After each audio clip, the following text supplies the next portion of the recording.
যদি মুক্তি না দেন বাংলাদেশ জামাতে ইসলামীকে সরাসরিভাবে আককরি করতে এই দেশের 3 কোটি প্রাপ্তবয়স্ক মানুষ সমর্থন করে এই 3 কোটি মানুষকে জেলে নেওয়ার জন্য প্রস্তুত হয়ে যান। আলহামদুলিল্লাহ, বাংলাদেশের জনগণ সাক্ষী, বিশ্ববাসী সাক্ষী। 2009 সালের 10 জানুয়ারি আওয়ামী লীগ ক্ষমতায় আসার পর 2024 সালের 5ই আগস্ট পর্যন্ত যেই দলের সবচেয়ে বেশি সংখ্যক শীর্ষ নেতাকে খুন করেছে তার নাম হচ্ছে বাংলাদেশ জামাত ইসলামী। এক এক করে 10 জনকে খুন করেছে, আর আল্লাহ একজনকে বাঁচিয়ে রেখেছেন। তিনি হচ্ছেন আমাদের ভাই এটিএম আজহারুল ইসলাম। আফসোসের বিষয়, 6টি মাস চলে গেল, বাংলাদেশ ফ্যাসিবাদীদেরকে তাড়ালো, কিন্তু ফ্যাসিবাদের বোঝা এখনো এটিএম আজহারুল ইসলামের ঘাড়ের উপরে রয়ে গেল। এক এক করে জাতীয় নেতৃবৃন্দ সবাই বের হয়ে আসলেন, এখনো আজহারুল ইসলাম অন্ধকার প্রকোষ্ঠে থেকে গেলেন কারাগারে। তাই আমি মনের কষ্ট নিয়ে সেদিন বলেছি যে আজহার ভাইকে ভিতরে রেখে আমি আর বাইরে থাকতে চাই না।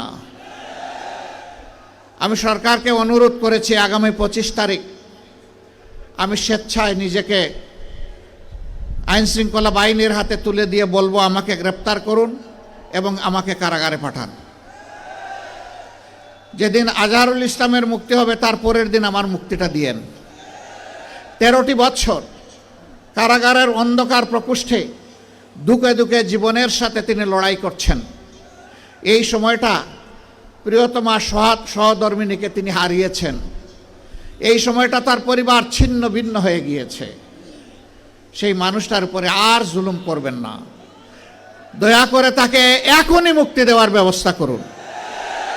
যদি মুক্তি না দেন বাংলাদেশ জামাতে ইসলামীকে সরাসরিভাবে আককরি করতে এই দেশের 3 কোটি প্রাপ্তবয়স্ক মানুষ সমর্থন করে এই 3 কোটি মানুষকে জেলে নেওয়ার জন্য প্রস্তুত হয়ে যান।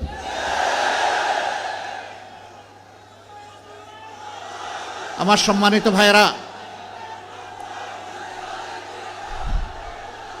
এই 54 বছরে এই বাংলাদেশে অনেক কিছু ঘটে গিয়েছে। দফায় দফায় রক্তের বন্যা বয়ে গিয়েছে। আমি কথা লম্বা করব না, আপনাদের দিকে তাকায় আমার খুব কষ্ট হচ্ছে।